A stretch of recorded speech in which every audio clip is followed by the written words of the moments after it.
on the one Totally. side. And, like you said, the only other way out was either the water or back to where he's saying he was. And that may have been a morning ritual for this being too, because there's, camping's not exactly legal in that spot. I don't know if rules have changed, but at least it used to not be. So it may not have been thinking that it was going to see somebody right there, at the break of dawn for sure, and just staring out at them. Sure. And for as far as like it being a hoax, someone would have to go through an Oh yeah. enormous amount of effort to pull that one off, for Big sure. time. And I also think we should just lose the bear comparison in general in terms of, even like DEC's telling you saw a bear, because bears don't look like these things. They just don't. Even I've never seen one in person, but you've seen pictures or we've seen what people are saying. They don't have any. They have nothing. They don't look like bears in the least bit. But anyways, that's just No, my and, own. and That's just my own pet peeve. that's the easiest way to explain it away. Yeah, it is. It was big, it was hairy, it was massive, and oh no, it was a bear. Especially Yeah. here in the Adirondacks. Like the Right. bears are not very big here. But No, let's they're not. move down Route 73 now to Keene Valley. This was from 2002 and 2003, October, which is right now, here in Keene Valley. I didn't have an encounter exactly, but we are owners of a camp in a remote region of the Adirondack Mountains. This camp is only accessible by hiking to it. There is rarely anyone ever around our camp. We have found strange things that have occurred. In fall 2002, we went hiking for the day, and when we got back, we found a small pile of rocks at the back door that were neatly stacked with a stick coming out of them. These rocks were not there when we left. They appear to be deliberately stacked. We understand that these could have been made easily by a human, but there is never anyone else around up here. Fall 2003. One night around 7:30 p.m., my wife and I went outside with our two dogs. We smelled something very strong and musty, like nothing we smelled before. It wasn't the dogs or anything we could identify. The two dogs got very antsy and wanted to go inside right away. This was very strange and freaky. These dogs are generally not scared dogs. They also are large, at about 80 pounds each. We had never seen them act this way. When we bring them out at night or during the day, they run all over the woods. But this night they wanted nothing to do with that, almost like they smelled something that scared them. The same exact night as number 2, I went outside around 9:30 p.m. to relieve myself. While I was doing that, I heard large, heavy stomping behind me. The stomping was loud and heavy, as if something was fleeing. The strange part is, it sounded like it made 4 to 5 bounds and then stopped. I heard nothing else after that. I looked around a little bit, but the happenings of this night made me uneasy, so I went back inside and locked up the cabin. I don't know what did all of this, and maybe it is easily explained away, but these things all together make me think that it might have actually been a Bigfoot. That is the end of that story. So I thought you'd like that one in particular, because it's quite similar to what happened with you. Exactly, and that's the rocks being piled up like a cairn, on the back porch, that could be attributed to humans, kids messing around, whatever.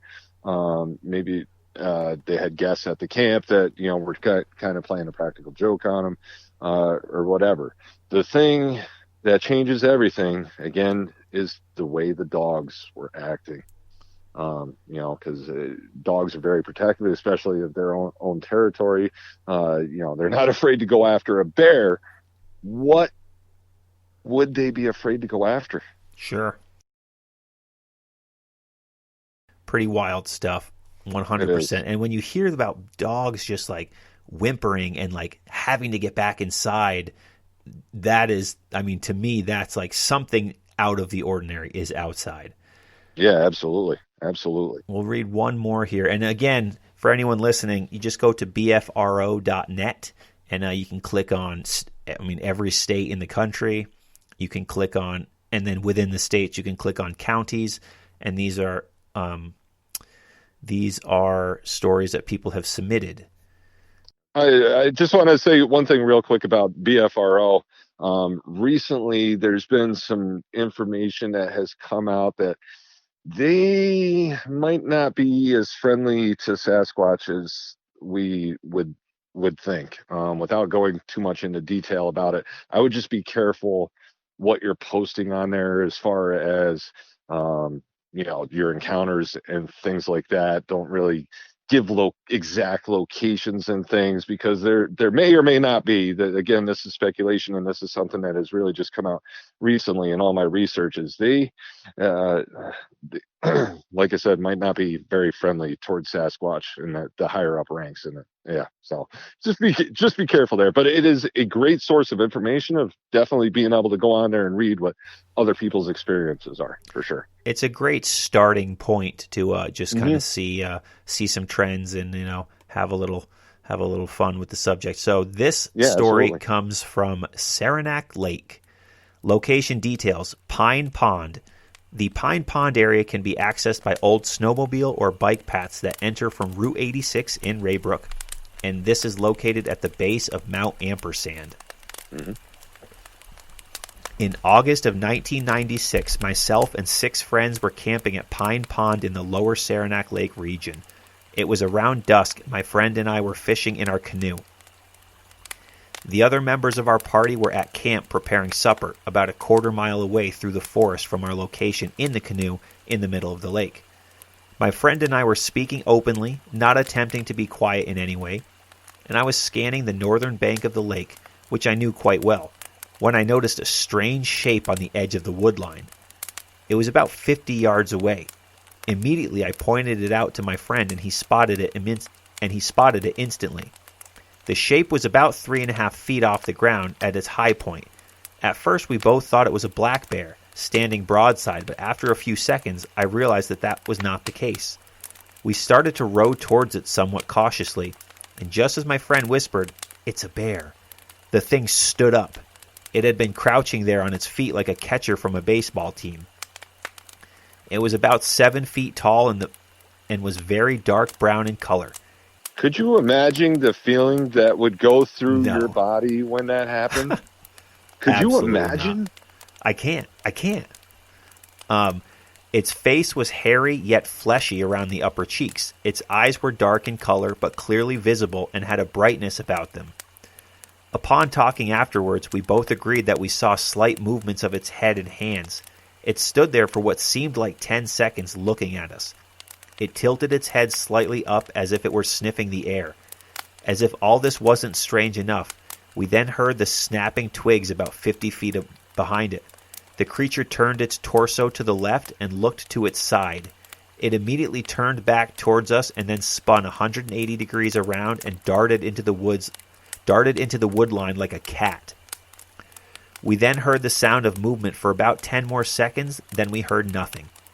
To this day, I have no idea what made the noise behind it. After staying put in the canoe for about 10 minutes, my friend decided against my wishes to paddle to the spot on the shore and investigate for tracks. There were only 2 discernible markings in the sand, which were obscured from the pivoting of its feet when it turned around. The whole experience was very, very upsetting. Although I can honestly say it did not attempt to threaten us in any way, it was scary as hell. That night I did not sleep one wink because I was so focused on every little noise that I heard. The next day we left. The other people in our party are convinced we saw a bear, but it was no bear. The end. So, there's, even in these few stories, there's some similarities and, very interesting stuff that people are seeing, and people know what they're seeing. That's the thing to me that is the most important element to this. They know what they're seeing. Yeah, exactly. They absolutely know what they're seeing, and that's the thing, is people are so quick to judge and say, "You saw this, you saw that," when you're like, "No, I saw this." And this is really why a lot of people that have encounters just don't talk about it. Sure, and I'll just close up this episode here with little encounters and stories that I've heard from people. This is a hiking podcast, and we all want to know these sorts of things. I have had people tell me stories. So I've had strange encounters and strange stories out in the Santanoni Range. I know people who have told me stories that happened to them out at Allen and the Sewards, and You know, if we think about it, the Santanonis, Allen, and the Seward Range are all pretty close together. They're in the same general vicinity. I know of a roadside crossing sighting out near Paul Smith's College. So if you're going out to Paul Smith's, right as you get to the college, you take a right towards Malone. I know someone who's it just ran across the street, just flat out in front of him. He saw it 100% in 2 steps across the street from one side of the woods to the other, and that is major swampland back there. So that's not surprising. But there's so many places here in the Adirondacks that are just prime country for Bigfoot to exist and to thrive and to, you know, remain undetected. And I hope that people will be a little more willing to discuss things that they may have encountered. It doesn't have to be weird. It's like, here's what I encountered, take it for what it is. And I hope people can be a little more willing to share that information, especially this day and age. You know, there's episodes of that Sasquatch Chronicles podcast where people will say, I've had this weighing on me for, you know, since the 70s because I can't tell anyone, especially not back then. And they end up in tears at the end of the episode because thanking the host, Wes, because they're just so thankful that he allowed them to get it off their chest and not be ridiculed. Like that, I mean, to me, that says a lot about, you know, these people know what they saw, they know what they experienced, and I just feel like the ridicule level and the ridicule factor is ultimately what needs to be squashed regarding this subject. Yeah, absolutely. And we discussed prior to this was you said there's many different types of people, or there was 3 main types of people that may talk about Sasquatch. You want to talk about that a little bit? What are those 3 types of people? I classify people as they're either believers, non-believers, or they don't care whatsoever. That tends to be the people. I added on the other category, the people that may possibly believe that this is a possibility, but they don't want to believe it because it scares the crap out of them. Yeah. It changes everything that they thought they knew about the world. And for some people, that can be extremely scary. I mean, not for some people, for anyone. You know, if your whole world is flipped upside down, that's a big deal. And yeah, I understand that's scary to people. Absolutely. Oh, yeah. Well, Devin, I could talk about this subject for so many hours, especially with somebody like yourself whose brain kind of connects the dots in a similar fashion that mine does regarding this subject of Bigfoot. Oh, yeah, absolutely. Yeah, it's been a good time. But I think we'll wrap up this special October sessions of the 46 of 46 podcast right there. If you enjoyed this conversation or have had strange things happen to you while you've been out in the woods, shoot me an email or a message online. I'd love to hear about it and just chat with you. And if you are curious about the idea of Bigfoot and want to hear some real, ordinary people talking about their real-life encounters, I highly, highly recommend, again, checking out the podcast Sasquatch Chronicles. It is without doubt the #1 best platform out there for discussing this topic, and as a listener, learning about the topic from hearing people talk about the subject and hearing their encounters and starting to put the dots together yourself over and over again. And if you are interested, I always tell people to start with episode 249 and then the follow-up episode to that, number 254, as well as the most eye-opening episode you'll probably ever hear, which is episode 419. He also has some, best of episodes, so you could start with those two if you want. There's a lot of them. They'll absolutely blow your mind, though. And there's also a couple episodes from the Adirondacks that we mentioned earlier, which is episode 180 and 391. But big thanks to Devin for chatting, and thanks to all of you for listening to this fun October session, Bigfoot in the Blue Line, here on the 46 of 46 podcast. I have wanted to do this episode for a long time, so I had a lot of fun. But check back next Friday for more October-themed outdoors and Adirondacks content here on the 46 of 46 podcast. Remember to always leave no trace, do the rock walk, and if you carry it in, carry it out. See you on the trails.